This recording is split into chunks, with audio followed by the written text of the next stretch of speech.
हाँ बिल्कुल बिल्कुल।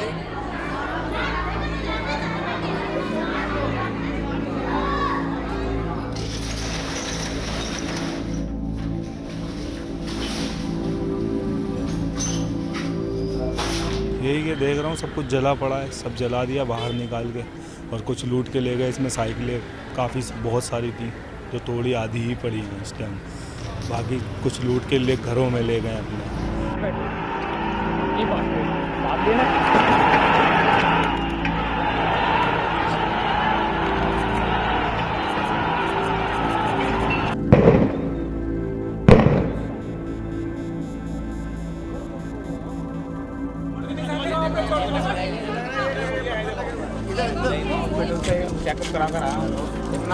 जान के लाले पड़ गए, ऐसे ऐसे गोले फेंके हैं पर उसके पेट्रोल के।